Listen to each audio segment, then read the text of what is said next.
উদয়পুর গোকুলপুর বাজার সংলগ্ন এলাকায় সন্ধ্যায় ঘটে চাঞ্চল্য ঘটনা। অভিযোগ, এক লরি চালক মদমত্ত অবস্থায় পথচারীদের উপর গাড়ি তুলে দেওয়ার চেষ্টা করে। স্থানীয়রা সঙ্গে সঙ্গে লরিটিকে আটক করে উদয়পুর ব্রহ্মাবাড়ি এলাকায়, কিন্তু আটক হওয়ার পরও চালক ফের গাড়ি উঠিয়ে দেওয়ার চেষ্টা করলে উত্তেজনা ছড়ায়। উত্তেজিত জনতা চালককে ধরে উত্তম মধ্যম দেয় এবং লরিটিতে ব্যাপক ভাঙচুর চালায়। খবর পেয়ে রাধাকিশোরপুর থানার ও উদয়পুর ট্রাফিক ইউনিটের পুলিশ কর্মীরা ঘটনাস্থলে পৌঁছে পরিস্থিতি নিয়ন্ত্রণে আনে। অভিযুক্ত চালককে গ্রেফতার করে থানায় নিয়ে যাওয়া হয়। পুরো ঘটনার তদন্ত শুরু করেছে পুলিশ।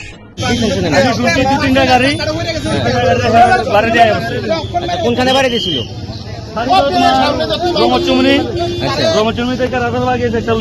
এখন ব্রহ্মবাড়ি আটকেছেন আপনার? কি গাড়ি এটা? এটা তো গ্যাসের গাড়ি।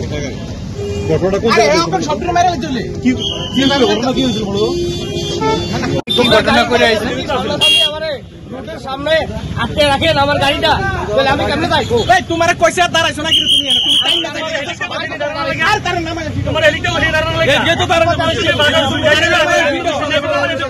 ব্রহ্মাবাড়ি এলাকায় প্রায় সময় দুর্ঘটনা হয়, মূলত কি কারণে আপনাদের স্থানীয়রা?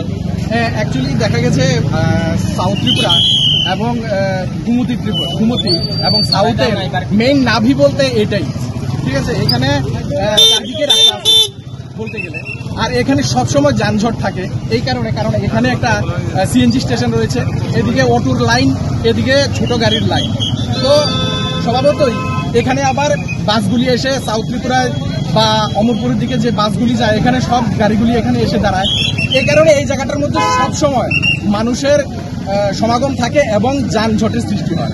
এই কারণে দেখা গেছে প্রত্যেকটা সময় প্রায় দিন অন্তত 4-5টা অ্যাক্সিডেন্ট হয়ই হয় এখানে। ঠিক আজকেও সেই ঘটনাটাই হয়েছে হয়তো। এবং আমরা ব্রহ্মাবাড়ি এলাকার সমস্ত জনগণের তরফ থেকে ঊর্ধ্বতন কর্তৃপক্ষ যারা রয়েছে তাদের কাছে আমরা অনুরোধ জানাবো, করজোরে অনুরোধ জানাবো, যেমন রমেশ চমনিতে বা অন্যান্য জায়গার মধ্যে যেভাবে ট্রাফিক সিগন্যাল দেওয়া হয়েছে, অথচ এই জায়গাটা এত বড় একটা গুরুত্বপূর্ণ জায়গা, এখানে ট্রাফিক সিগন্যাল ঠিক মতো কাজ করে না এবং প্রায়ই বন্ধ থাকে। আর ট্রাফিকরা মানে কন্ট্রোল করতে পারে না, বিশেষ করে অফিস সময়ে। তো আমি ডিজিটাল যুগ চলছে, এখন দেখা যাচ্ছে ট্রাফিকরা হাত দিয়ে যানবাহন নিয়ন্ত্রণ করছে। এখন ডিজিটালের যুগ, এক ক্লিকে সবকিছু সম্ভব, কিন্তু দেখা গেছে অনেক সময় এগুলি বন্ধ থাকে।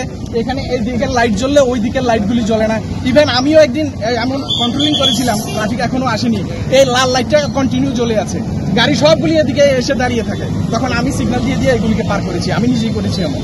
তো এভাবে ডিজিটালের যুগে এই সিগন্যালগুলি কেন এমন হবে? আমরা ঊর্ধ্বতন কর্তৃপক্ষ যারা রয়েছেন আমরা করজোরে অনুরোধ জানাবো এগুলির যাতে আরো একটু মডিফাই এবং উন্নতি করা হয়।